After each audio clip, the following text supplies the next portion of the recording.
Hai, apa kabar sahabat artikel view? Kali ini saya akan membacakan lanjutan alur cerita kisah CO muda berpura-pura culun. Tapi, sebelum mendengarkan kisah ceritanya, silahkan cari posisi yang nyaman dan jauhi keramaian. Dan jangan lupa pasang headsetnya. Dan inilah alur cerita kisah CO muda yang berpura-pura culun. Episode 298. Kisah CO muda yang berpura-pura culun.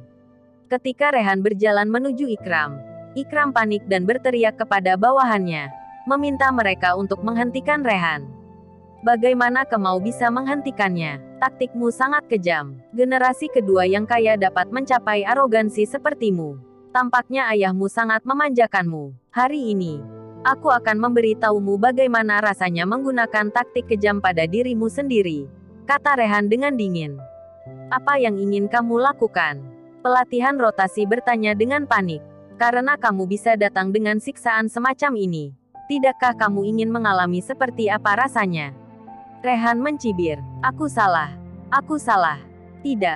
Aku tidak mau. Ikram berlutut dan memohon belas kasihan. Terus-menerus bersujud. Aku tidak punya tusuk gigi. Jadi aku hanya bisa menggunakan cara lain. Tapi rasanya tetap sama.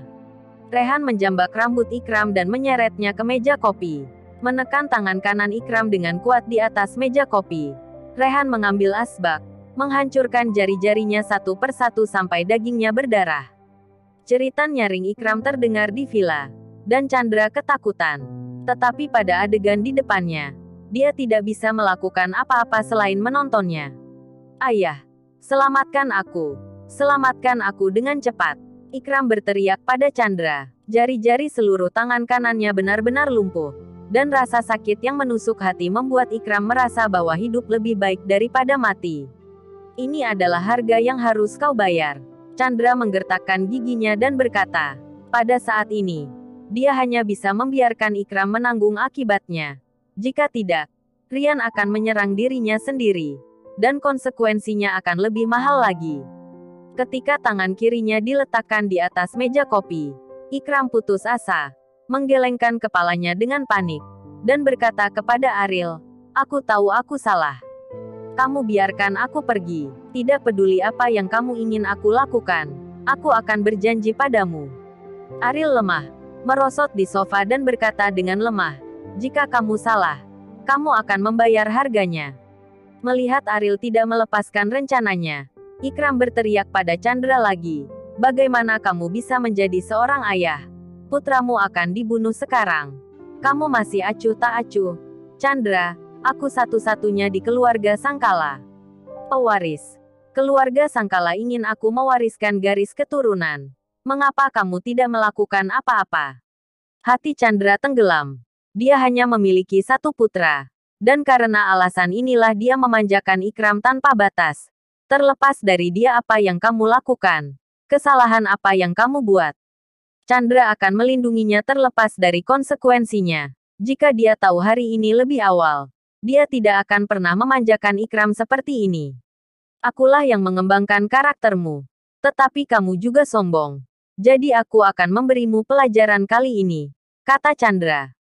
Saat asbak Rehan pecah, Chandra tidak tahan untuk menoleh dan tidak tahan untuk melihat lagi. Bagaimanapun juga, ini adalah putranya. Dipukuli seperti ini, dia pada akhirnya akan menjadi tak tertahankan.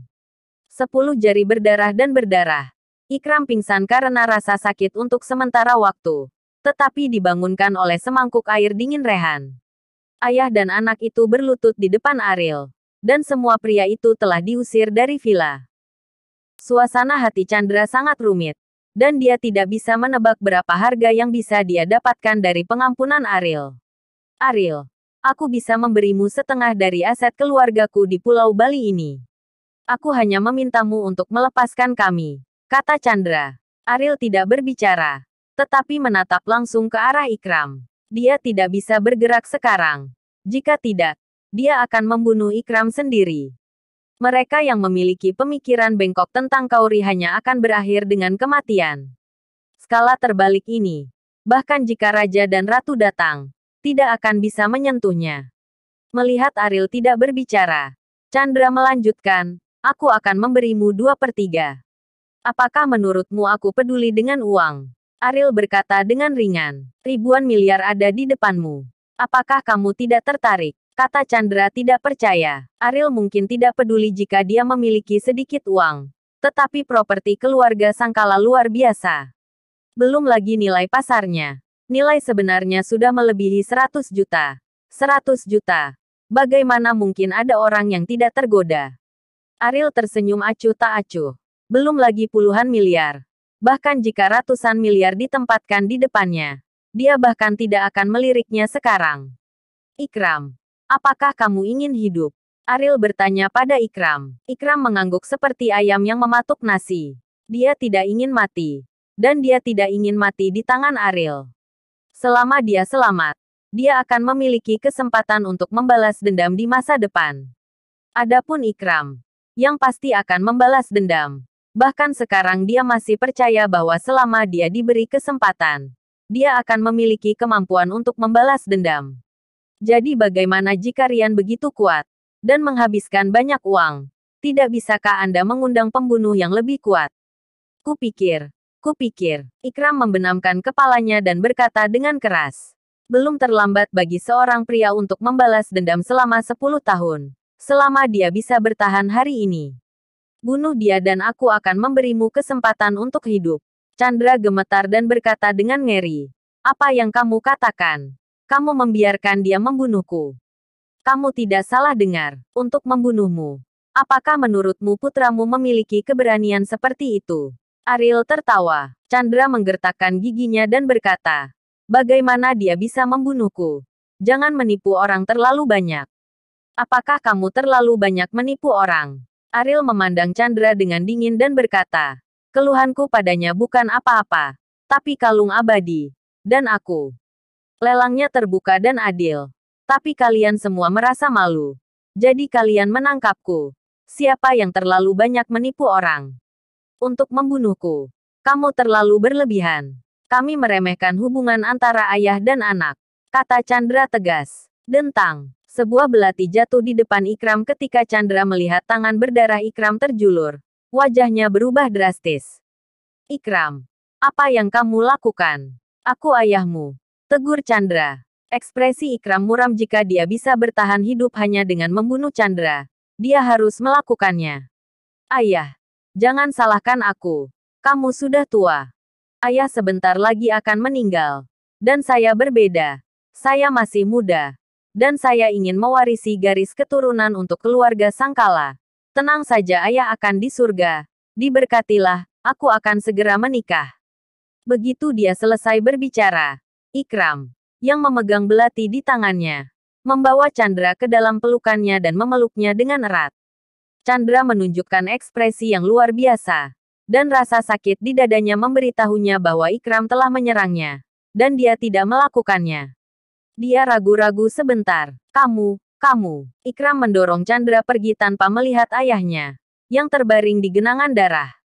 Dia menundukkan kepalanya dan berkata kepada Ariel, aku sudah melakukan apa yang kamu katakan. Sekarang kamu bisa melepaskanku. Aku bilang aku bisa memberimu kesempatan. Dan sekarang kamu bisa pergi selama kamu bisa mengalahkan Rian. Ariel berkata ringan. Ikram tiba-tiba mengangkat kepalanya untuk melihat Ariel. Rian adalah pembunuh di mulut Chandra. Bagaimana dia bisa mengalahkan Rian? Kamu bermain denganku. Ikram berkata dengan gigi terkatup. Ya, aku sedang bermain denganmu. Mulai dari saat kamu menangkap Kaori.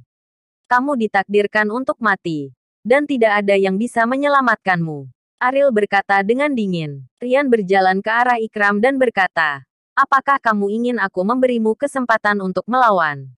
Ikram merasakan tekanan yang dibawa oleh tubuh besar Rian. Bersujud kepada Ariel dengan ekspresi putus asa. Dan berkata, jangan bunuh aku. Jika saya mati, itu tidak akan ada gunanya bagi Anda. Di Pulau Bali, keluarga saya adalah keluarga yang terkenal. Jika saya mati, ini pasti menyebabkan banyak volatilitas. Tidakkah Anda takut mendapat masalah? Selama Anda tidak membunuh saya dapat membantu Anda menutupi kematian ayah saya. Kematian Chandra, kamu sendiri membunuhnya. Apa hubungannya dengan saya? Mengapa kamu membantu saya menutupinya? Ariel mencibir. Melihat ini, Rehan dengan cepat membantu Ariel. Ariel melanjutkan. Di dunia ini, tidak ada yang bisa menyakiti Kaori. Tidak siapapun. Siapapun itu, dia akan mati. Dengan bantuan Rehan, Ariel perlahan berjalan menuju pintu villa. Ikram yang panik melihat ke belakang keberangkatan dan terus memohon belas kasihan. Tetapi itu tidak mengubah masa tinggal Ariel. Karena dalam hati Ariel, penebusan apapun tidak akan membuat Ikram lolos dari kematian. Kakak Rian, lepaskan aku. Tolong lepaskan aku. Dan aku akan memberimu semua harta milik keluarga saya. Jika Ariel tidak kembali, Ikram harus memohon belas kasihan kepada Rian. Rian memandang Ikram dengan dingin dan berkata, untuk orang sepertimu, kamu tidak dapat memahami perasaannya terhadap Kaori. Ketika kamu menyentuh intinya, itu adalah hitungan mundur untuk hidupmu. Dan siapapun tidak akan merubah. Rian mencengkeram leher Ikram dan mengangkatnya ke udara. Ketika Ikram berjuang di udara, bayangan masa lalu melintas di benaknya seperti tenda. Jika dia mencari satu hal yang paling dia sesali dalam hidupnya, dia tidak mungkin akan menyinggung Ariel. Bersambung.